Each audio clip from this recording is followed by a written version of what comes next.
की बावकार मला आमिर जीए सिंधु देश जीए साईं जीएम सैद जीए शहीद सिंधु देश बशीर खान कुरैशी भाइरो मखसूस ॾींहंनि जी अहमियत थींदी मज़हबियुनि खां वठी क़ौमुनि जी तारीख़ में जेके ॾींहं थींदा आहिनि ख़ुशी जा या ग़मी जा उन्हनि जी हिकु तारीख़ थींदी आहे। मिसाल ॻाल्हि मज़हबनि में ईदनि जा ॾींहं मुक़ररु थियल आहिनि। तव्हां रमज़ान जी ईद कंदो उहो तव्हां पहिरीं चंड बीहंदो त तव्हां पोइ ईद कंदो। ॿी तारीख़ ईद तव्हां न कंदा आहियो, उनखे तव्हां बासी ईद चवंदा आहियो। हज जी तारीख़ मुक़ररु थियल आहे। सॼो साल तव्हां तवाफ़ कयो, पर तव्हां हज वारो ॾींहुं मुक़ररु थियल ते तव्हां जेकॾहिं तवाफ़ न कयो, उहे रस्मूं अदा न कयूं, तव्हांजो हज ई न थींदो, उहो उमिरो थी वेंदो आहे। पर हज जी वॾी अहमियत आहे, उमिरि जी ॿी अहमियत आहे। ईअं 25 डिसंबर आहे, हज़रत ईसा अलैहिस्सलाम जो क्रिसमस डे करे मल्हाईंदा आहिनि। उहो 24 या 26 तारीख़ न मल्हाइबो आहे, उहो 25 तारीख़ ई मल्हाइबो आहे। असांजे शहीद चेयरमैन शहीद बशीर खान कुरैशी 7 अप्रैल ते शहादत जो ॾींहुं आहे। असां उहो 6 या 8 तारीख़ न मल्हाईंदा आहियूं, कोशिशि कंदा आहियूं त 7 तारीख़ ई मल्हाइजे। साईं जीएम साहिब जी वर्सी आहे, उहा 25 अप्रैल आहे। हक़ीक़त में असां सभु ख़बर न आहे छो छाजे करे मुंझल आहियूं। या त पाण में एतमाद कोन्हे, या दोस्तनि ते एतमाद कोन्हे। बाबा सदाई पिंडाल अची सजायो, असां पिंडालनि में अची वेहंदा आहियूं। असांखे अलॻि पिंडाल सजाइण जी का ज़रूरत कान्हे, न को इहा नियत आहे, न को अहिड़ो को तरीक़ेकार आहे। पर साईं जीएम साहिब खे 25 तारीख़ यादि करण बजाए 26 तारीख़ यादि कजे, महीने खां पोइ यादि कजे, सॼो साल यादि कयो, को मसइलो कोन्हे। पर जंहिं ॾींहं जी अहमियत आहे उन खां इनकार नथा करे सघूं। इन करे ही नंढड़ी पुरवकार तकलीफ़ बि सही, परवाह न आहे जेकॾहिं असां घणे तादाद में न आहियूं। पर आउं सम्झां थो पियो त साईं जीएम साहिब त सॼी सिंध आहे, उन सिंध खे यादि करणु असां तव्हांजो ऐन क़ौमी फ़र्ज़ु आहे। भली केरु 2 अखर फिका मिठा ॻाल्हाया, ऐं सभिनी जीए सिंध सां लाॻापियल साईं जीएम साहिब जे फ़िक्र जे सां लाॻापियल सभिनी पार्टियुनि जे अॻुवान सां मुखातिब आहियां त मां 2 अखर वेही जेकॾहिं पंहिंजे कारकुन खे ॿुधायो आहे त का अरबा ख़ता कोन हुई, ऐं करो न हर पर उन्हनि 2 अखरनि ॻाल्हाइण सां को फेरिजे या रुख बि कोन। उनजो हिकिड़ो पंहिंजो तरीक़ेकार आहे। तंहिंजे करे तव्हां साईं जीएम साहिब जा 27 जनवरी आहे, सालगिरह जो ॾींहुं आहे, उहो ख़ुदा न ख़्वास्ता साईं जीएम साहिब बि कॾहिं पोस्टपोन न कंदो। हा, हिकु दफ़े साईं इमदाद शाह शदीद बीमार थी पियो। साईं जीएम साहिब चयो त मुंहिंजो पुटु आहे, ऐं सालगिरह कंदो इन नियत सां आहियां त जीअं माण्हुनि खे कुझु ॿुधाइजे। उन करे असां माण्हुनि खे ॿुधाइण वारी ॻाल्हि 2-3 ॾींहंनि खां पोइ ई कंदासीं। ठीकु आहे, सही ॻाल्हि आहे, पर हिते अहिड़ी का मुसीबत आयल कोन्हे। आउं सम्झां थो पियो सुभाणे सरकार, मूं ॿुधो आहे त कराची में इलेक्शन आहे, उते 26 तारीख़ को वॾो इज्तिमा रखियो अथऊं। गनी सईद वठी जेको आहे तकीर कंदो हुते, पीपुल्स पार्टी आहे। पीपुल्स पार्टी PTM तमामु वॾा जलसा कया आहिनि। इन करे आउं सम्झां थो पियो त सरकार कहिड़ा बि बहाना थी करे, या ताक़त इस्तेमालु करे या बीमारी जो बहानो थी करे, असांखे मुक़ररु थियल ॾींहं खे सन में जमा थियण खां रोकण जा हर बार इस्तेमालु।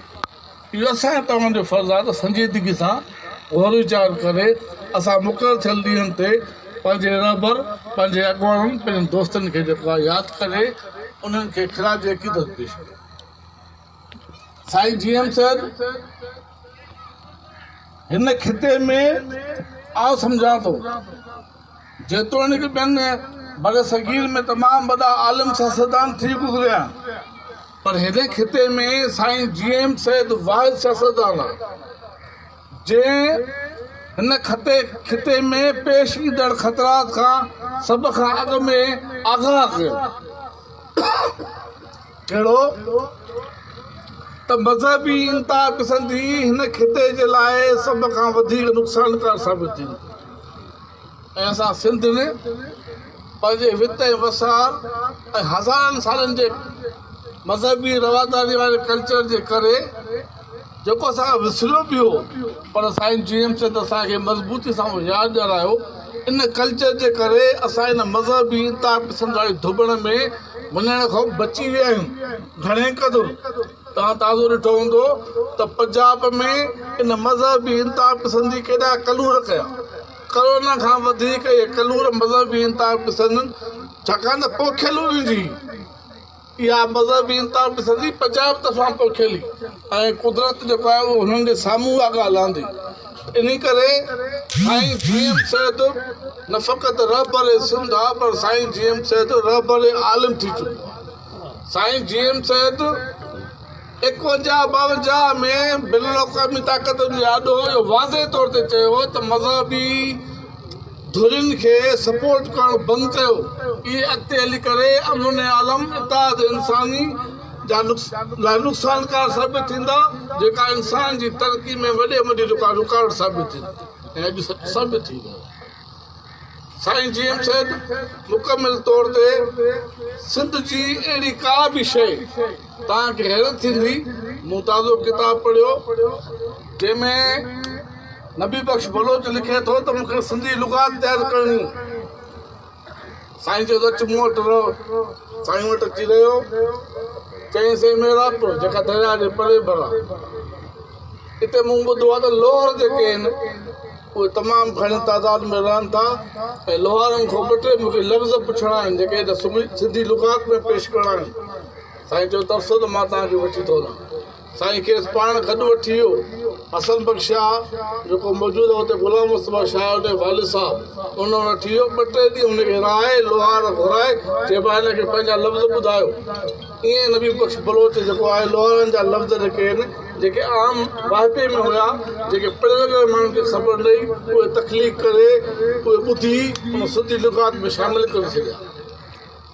वरी नबी बख्श बलोच लिखे थो त मूंखे ख़बर पई त मंछर में मुहाणनि वटि के मुख़्तलिफ़ लफ़्ज़ आहिनि ॿेड़ियुनि बाबति। किथे ढूंढी चवनि, किथे नंढी ॿेड़ी चवनि, किथे कहिड़ी। त साईं खे उते वठी वियो साईं जितेंद्र शाह वटि। मुहाणनि खे घुरायूं। माना साईं GM सैद जो सिंध जे वण ते जेको आहे न, को बि जानवर सिंध जो, को बि वण सिंध जो, उहो साईं GM सैद खां ओझल न हो। साईं GM सैद सिंध जा वण ॿुधाया त कहिड़ा सिंध जा वण आहिनि। साईं GM सैद इहो ॿुधायो, जेतोणीकि साईं GM सैद साइंसदान न हुयो, पर साईं GM सैद इहो बि असांखे ॿुधायो त जिथे गर्मी हुजे ऐं मींहं घटि पवनि उते कहिड़ो वण पोखिजे जो मींहं तमामु घणा वधीक पवनि ऐं गर्मी घटि थिए। इहो साईं GM सैद जो कमाल। साईं GM सैद रुगो सियासतदान न हो, पर हक़ीक़त इहा ई त साईं GM सैद जा सभु रंग अची मिड़ी इन ॻाल्हि ते जेको आहे सियासत ते अची गॾु थींदा। ऐं साईं GM सैद चवंदो त सियासत वाहिद ज़रियो आहे पंहिंजे मुल्क जी निजात जो। इन करे दोस्तो सियासत वाहिद ज़रियो आहे सिंध जी निजात जो। सियासत कहिड़ी हुजे, उहा सियासत गुरोही ज़ाती मुफ़ादनि ख़ातिर न हुजे, उहा सियासत पंहिंजी क़ौम परस्ती वारी हुबुल वतनी वारी हुजे। छाकाणि त हिन दुनिया में तमामु घणा नज़रिया, तमामु घणियूं ॻाल्हियूं मरोज आहिनि, मरोज थी चुकियूं आहिनि, पर असांखे 72 सालनि जो तजुर्बो इहो ॿुधाए थो पियो, असांखे सम्झाइण थो ॾिए त को बि नज़रिया, का बि ॻाल्हि सिंध जे निजात जो सबबु नथी बणिजी सघे सवाइ साईं GM सैद जे क़ौमी फ़िक्र जी, सवाइ साईं GM सैद जे प्रोग्राम जे। को बि अहिड़ो प्रोग्राम कंहिं वटि बि कोन्हे जेको सिंध जे निजात जो ज़रियो थी सघे। न फ़क़ति सिंध जे निजात जो ज़रियो पर जीअं फ़क़ीर साईं तव्हांखे ॿुधायो उहो बेन अल-अक़वामी निजात जो बि ज़रियो थी सघे थी छाकाणि त साईं जीएम साईं चयो त सिंध जी आज़ादी असांजी मंज़िल न असांजी ॾाकिण आहे असांजी मंज़िल ईअं ई जीअं साईं जीएम साईं ते जेको आहे लिखियो आहे त असां ख़ुदा खे जेको आहे रब्बुल मुस्लिमीन करे कोन मञींदा आहियूं असां ख़ुदा खे रब्बुल आलमीन करे मञींदा आहियूं अहिड़े ई तरीक़े सां असां सिंध जी आज़ादी रुॻो सिंध जे माण्हुनि जे लाइ न पर सॼी दुनिया जे लाइ चाहियूं था उहो साईं जीएम साईं असांखे ॿुधायो आहे त सिंध वटि पैगाम सिंध नाले अहिड़ो पैगाम आहे जेको दुनिया खे अमन अचे सघे थो जेको दुनिया खे इताद करणु सेखारे सघे थो ऐं हिन इताद अमन जे ज़रिए जेको आहे असां तरक़ी हासिल करे सघूं था इन करे दोस्तो जेतिरो थी सघे ऐं तव्हांजे जज़्बनि खे ॾिसी साईं जीएम साईं जे जेको आहे फ़िक्र खे ॾिसी हिन खिते जी हालतुनि खे ॾिसी यकीन सां इहो चवां थो त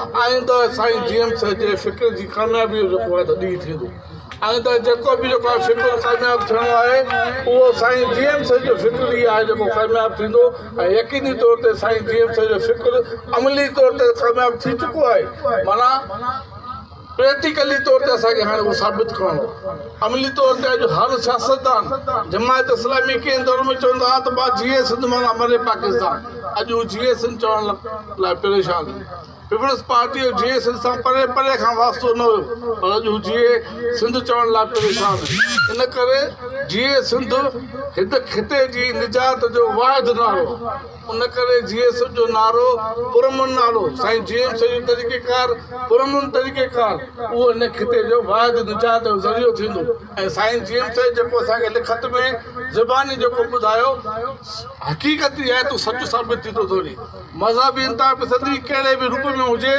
उहा सिंधी क़ौम लाइ आलम इंसानियत लाइ नुक़सानकार आहे तंहिंजे करे असांखे मुकमिल तौर ते मज़हबी इंतहा पसंदी खां परे थी बीहणो पवंदो साईं जीएम साईं असांखे ॿुधायो आहे असीं अदम तशरीफ़ जा पोला कयूं पर किथे ऐं कहिड़े हंधि अदम तशरीफ़ जो मतिलबु इहो आहे इहो कतई कोन्हे त असां को बुज़दिल आहियूं या असां बुज़दिली खे पसंदि था कयूं अदम तशरीफ़ जो मतिलबु इहो आहे त पंहिंजी ॻाल्हि अकेला थी वञूं पर पंहिंजी ॻाल्हि मुस्तक़िल मिज़ाजी सां ॼमी बीह कंदा रहो अदम तशरीफ़ जो मतिलबु इहो आहे केॾा बि तव्हांजे मथां सख़्तियूं अचनि केॾो बि तव्हांजे मथां इल्ज़ाम लॻनि पर पंहिंजी ॻाल्हि ते बीठा रहो अदम तशरीफ़ जो मतिलबु इहो आहे पर साईं जीएम साईं चए थो हिकु तरफ़ ॾाढ हुजे ॿिए तरफ़ मज़लूम हुजे असांखे हर सूरत में हर हाल में मज़लूम जे पासो थी बीहणो इन करे साईं जीएम साईं जो फ़िक्र तव्हां साईं जीएम साईं जा किताब इश्क खां वठी मुकमिल सियासत ताईं तव्हां पढ़ी ॾिसंदो तव्हांखे हर सिक्र में हर किताब में हर जुमिले में सिंध नज़र ईंदी हर किताब में तव्हांखे सिंध जो जेको आहे निजात जो ज़रियो नज़र ईंदो सिंध जो तरीक़ो नज़र ईंदो ऐं आउं सम्झां थो पियो त साईं जीएम साईं जेके इख़्तियार कयल तरीक़नि खां सवाइ जेके बि ॿिया तरीक़ा आहिनि उहे सिंध खे ख़ुदिकशी ॾे धिके खणी ईंदा सिंध खे तबाही तरफ़ धिके खणी ईंदा साईं जीएम साईं जे तरीक़ेकार खां सवाइ ॿियो को बि तरीक़ो सिंध जे निजात जो ज़रियो नथो थी सघे तव्हां सभिनी दोस्तनि जी वॾी वॾी महिरबानी ऐं असां ख़ासि तौर ते निहायत ई शुक्रगुज़ार वकार बराज आहे जंहिं असांखे हीउ जेको टाइम ॾिनो असां हाणे वरी माइक वकार बराज जे वटि था कयूं जेतिरी तई दिलि वणेसि पियो ॻाए असां वेठा जेको आहे साईं जीएम साईं जी मोहबत में खेसि वेठा ॿुधंदासीं महिरबानी